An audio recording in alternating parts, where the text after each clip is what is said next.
बिस्मिल्लाहिर्रहमानिर्रहीम। अस्सलाम वालेकुम डियर फ्रेंड्स। आज का हमारा टॉपिक है लैग्रांज इक्वेशन के रिलेटेड जो है।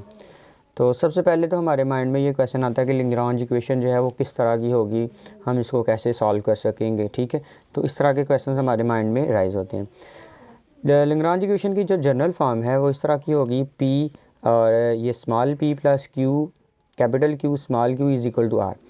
अब ये माइंड में सवाल पैदा होता है कि स्मॉल पी क्या है और स्मॉल क्यू क्या है, और ये कैपिटल क्यू कैपिटल पी और आर जो है ये चीज़ें क्या होंगी। तो ये आपने याद रखना है कि जो स्मॉल पी है वो इक्वल होता है partial z by partial x जो है। ठीक है, अब इधर सवाल एक नया क्रिएट हो गया कि जी असल में क्या होगा। तो जी जो है वो फंक्शन होगा एक्स एंड वाई। ठीक है, जी जो है वो फंक्शन होगा एक्स और वाई के ऊपर जो, मतलब एक्स और वाई इसमें इंडिपेंडेंट होंगे और जी जो है इन दोनों पे डिपेंडेंट होगा। तो और जो पी क्यू सॉरी इसके बाद आपके पास जो क्यू होगा वो ये चीज़ होगी partial G over partial Y जो है। ठीक है, जी का विद रिस्पेक्ट टू वाई जो है ये पार्शल डेरिवेटिव, ये हम थ्रू और जो है लैग्रांज इक्वेशन को या पीडीएस को सॉल्व करते वक्त ये नोटेशन यूज़ कर रहे होते हैं। ये जस्ट नोटेशन है। उसके बाद ये जो आपके पास पी क्यू और आर हैं ये फंक्शन होंगे एक्स वाई और जी के, और जी आल्सो फंक्शन है एक्स वाई का। सिमिलरली ये जो आपके पास क्यू है ये फंक्शन होगा, इस तरह से आप पी की जगह पे ये मेंशन कर सकते हैं, P is a function of X Y and G, and P plus Q also जो है वो फंक्शन होगा एक्स वाई जी का। और जो हमारे पास आर होगा, जो हमारे पास आर है वो भी फंक्शन होगा एक्स वाई और जी के। ठीक है, ये जो है पी क्यू और आर जो हैं ये फंक्शन होंगे एक्स वाई जी के ऊपर।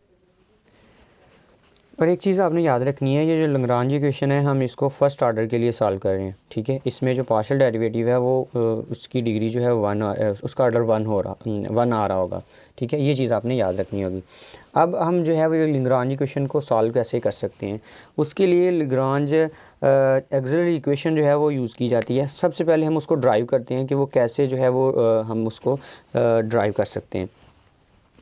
तो हम लेट कर लेते हैं कि हमारे पास टू सॉल्यूशंस हैं। लेट्स सपोज फर्स्ट सॉल्यूशन है जी और उसका नाम रख लेते हैं जी1, और जी1 जो है वो जी जो है वो डिपेंड करेगा एक्स वाई के ऊपर। सिमिलरली आप जो है एक अनदर जो है वो सॉल्यूशन लेट करें, ये जी इज़ इक्वल टू जी2 और एक्स वाई जो है ये अभी आपका एक्स वाई पे डिपेंड कर रहा होगा। ये दोनों जो है ये इसकी इंटीग्रल सरफेस भी कहलाती हैं, मतलब सॉल्यूशन है तो सॉल्यूशन को हम इंटीग्रल सरफेस भी बोला जाता है पीडीज में। ओके, तो जब हम इसका पार्शियल डेरिवेटिव लेंगे, आपने इसको भी डिफरेंशिएट करना है, डिफरेंशियल लेना है, और इसका भी डिफरेंशियल लेना है। तो जब हम इसका डिफरेंशियल लेंगे ये आ जाएगा D G is equal to partial जी1 ओवर पार्शियल एक्स, और एक्स का डिफरेंशियल जो है वो डी एक्स होगा। सिमिलरली आप लिखेंगे पार्शियल जी1 ओवर पार्शियल वाई, ये टू वेरिएबल्स पे डिपेंड कर रहा था, लिहाजा आप इंडिविजुअली आप एक्स का भी पार्शियल लेंगे और जी1 का with respect to X partial लेंगे और जी1 का with respect to Y partial लेंगे, और साथ में ये डिफरेंशियल लिखा जाएगा डी वाई जो है। हम जानते हैं कि डी जी इक्वल है partial G by partial X. तो मैंने आपको स्टार्ट में बताया कि जी ओवर एक्स जहाँ पे आएगा हम उसको लिखेंगे पी, तो हम लिख सकते हैं इसको P1 D of X and plus, और जी ओवर एक्स आएगा मतलब partial G by partial X जो है वो हमारे पास इक्वल होगा Q1 डी वाई। अब हम क्या करते हैं कि ये डी जी को उठा के राइट साइड पे ले आते हैं, तो ये बन जाएगा P1 D X plus Q1 D Y minus D G is equal to 0। Similarly हम इसको सॉल्व करते हैं, इसका जब हम डिफरेंशियल लेंगे ये आ जाएगा D G is equal to partial जी2 ओवर पार्शियल एक्स, और साथ में आ जाएगा डी एक्स प्लस पार्शियल जी2 over partial Y D Y जो है इस तरह से।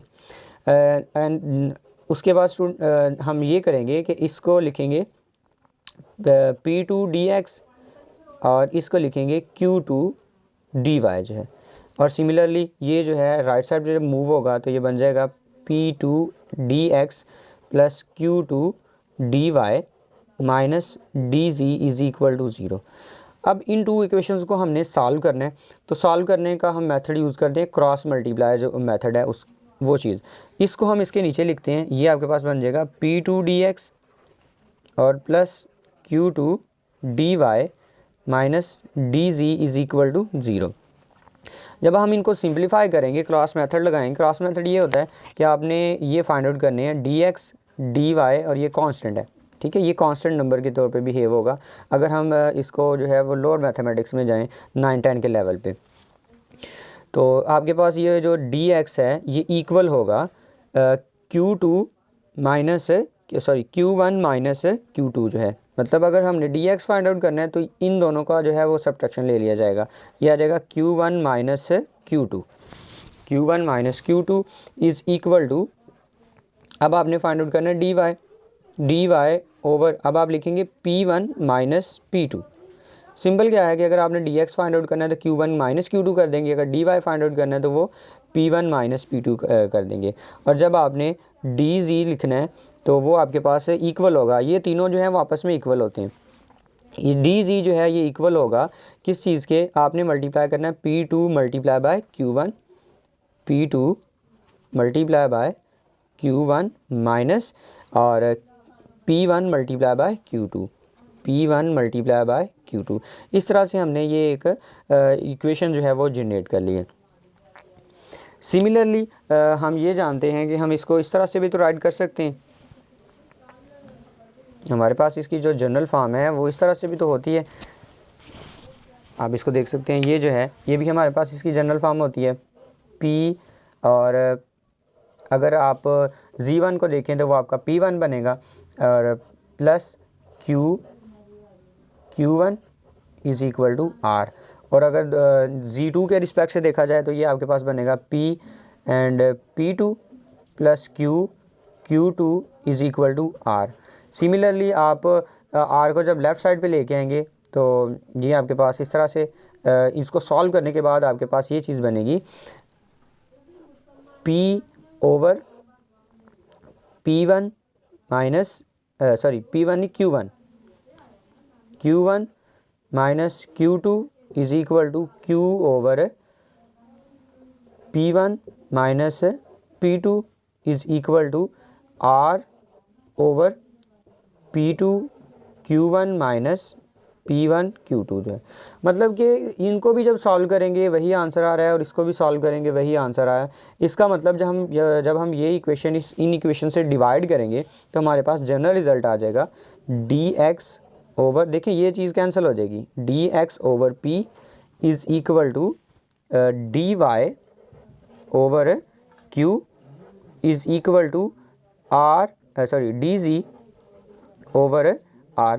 तो हमने क्या किया कि हमारे पास एक पार्शियल डिफरेंशियल इक्वेशन थी, उसको हमने एक ऑर्डिनरी डिफरेंशियल इक्वेशन में कन्वर्ट कर दिया, तो इसको बोला जाता है Lagrange auxiliary equation, Lagrange auxiliary equation, या इसको सब्सिडियरी इक्वेशन भी कॉल किया जाता है। अब हम एक एग्जांपल करते हैं कि कैसे जो है हम लैग्रांज सब्सिडियरी इक्वेशन को लगा के तो पार्शियल डिफरेंशियल इक्वेशन को सॉल्व कर सकते हैं। तो जब आपके पास है X P plus Y Q is equal to 3z, अगर हम इसको कंपेयर करें इसकी जनरल फॉर्म के साथ तो आपके पास ये जो p के साथ होता है ये कैपिटल P की वैल्यू होती है, capital P is equal to x, और अगर आप इसको कंपेयर करें तो आपके पास ये वैल्यू आएगी q is equal to y and r is equal to 3z। तो using auxiliary equation, Lagrange auxiliary equation वो क्या है जी, dx over p is equal to dy over q is equal to dz over r जो है। तो अब आप वैल्यू पुट करें, आपके पास आ जाएगा dx ओवर x जो है, p की जगह पे आपने x जो है वो रिप्लेस कर दिया, dy ओवर q आपके पास y है, आपने y लिख लिया, and then dz over r की वैल्यू आपके पास क्या है 3z जो है। अब क्या करेंगे हम, इनमें ये तीनों जो हैं इक्वेशंस आपस में इक्वल हैं, तो हम इनमें से कोई जो है वो 2 इक्वेशंस पिक कर लेते हैं और उनको सॉल्व करते हैं। तो फर्स्टली मैं क्या करता हूँ, मैं इन दोनों को जो है वो सॉल्व करता हूँ। नाउ मैं क्या करने लगा हूँ, dx over x is equal to dy over y, इन दोनों को मैं इक्वेट कर लेता हूँ। जब इन दोनों को मैं इक्वेट करूँगा तो मेरे पास ये चीज़ बनेगी कि ये जो है इस पर नेचुरल इंटीग्रेशन जब अप्लाई करेंगे तो ये बन जाएगा integral of D X over X is equal to integral of D Y over Y. तो इसकी इंटीग्रेशन क्या होगी जी, नेचुरल लॉग ऑफ एक्स और is equal to natural log of Y. तो इनके साथ भी नेचुरल लॉग आ रहा है, लिहाजा आप कांस्टेंट को भी उसके साथ भी नेचुरल लॉग ऐड कर लें। इसको कह लेते हैं जी C1। ये कौन सा कांस्टेंट है, C1 जो है ये कांस्टेंट है। अब नेचुरल लॉग ऑफ एक्स, तो नेचुरल लॉग का जो लॉ है उसके मुताबिक अगर दरमियान में प्लस हो तो मल्टीप्लाई आ जाता है natural log of Y C1 जो है। तो बाद में जब आप बोथ साइड पे एंटी लॉग टेक करेंगे हमारे पास आ जाएगा x is equal to Y C1 जो है। और अगर C1 हमने फाइंड आउट करना है तो वो हमारे पास आ जाएगा x over y is equal to C1। मतलब हमने इसका एक इंटीग्रल जो है वो फाइंड आउट कर लिया। अब हम क्या करते हैं, हम कोई और दो चूज़ करते हैं, ठीक है। लेट्स सपोज मैं इन दोनों को चूज़ कर लेता हूँ। ये मेरे पास है d Y over y is equal to d g over 3z जो है। अब अगेन आप क्या करेंगे, इंटीग्रेशन अप्लाई करेंगे तो ये आ जाएगा d Y over y is equal to d g over 3z और इसके ऊपर जो है इंटीग्रेशन जो है। उसके बाद हम नेक्स्ट मूव ऑन करते हैं। ओके तो देखा जाए तो इस पे जब हम इंटीग्रेशन अप्लाई करेंगे तो ये बन जाएगा natural log of Y is equal to 1/3 sorry, ये आपके पास आएगा 1/3 नेचुरल लॉग ऑफ जी और plus natural log of C2। इनके साथ भी नेचुरल लॉग आ रहा है, लिहाजा जो है वो हम कांस्टेंट के साथ भी नेचुरल लॉग ऐड कर लेंगे ताकि नेचुरल लॉग जो है वो कैंसिल करवाया जा सके। Natural log of Y is equal to, और नेचुरल लॉग के लॉ के मुताबिक ये जो है वो पावर में चला जाएगा तो आपके पास बन जाएगा नेचुरल लॉग ऑफ जी की power 1/3 plus natural log of C2 जो है। अब जो है हम देखें तो इसको ऐसे लिखा जा सकता है natural log of Y is equal to natural log of C2 and G 1/3 जो है। और अगेन जब आप इसका एंटी लॉग टेक करेंगे तो हमारे पास आ जाएगा y is equal to C2 g 1/3 जो है। इस तरह से हमारे पास, और अगर C2 आपने फाइंड आउट करना है तो ये इधर आकर डिवाइड हो जाएगा, then y over g power 1/3 is equal to C2 जो है। तो अब जो है हमारे पास इसका फाइनल सोल्यूशन जो है वो इस तरह से राइट किया जाएगा। हम इस तरह से भी इसको छोड़ सकते हैं, अदरवाइज़ अगर आप कंबाइन करें इसको तो इस तरह से लिखेंगे फाई ऑफ C1 C2 जो है, ठीक है, इज़ इक्वल टू 0। ये हमारे पास इसकी इंटीग्रल सरफेस जो है वो फाइंड आउट हो जाएगी। इसको हम इस तरह से पुट भी कर लेते हैं और चेक लिख लेते हैं इसका फाइनल जो जनरल सोल्यूशन है। फाई ऑफ C1 की वैल्यू हमने फाइंड आउट किया है वो है x ओवर वाई, और C2 की वैल्यू हमने फाइंड आउट किया है y over g power 1/3 is equal to 0। तो ये हमारे पास इसका जनरल सोल्यूशन होगा या कंप्लीट सोल्यूशन भी इसको आप बोल सकते हैं।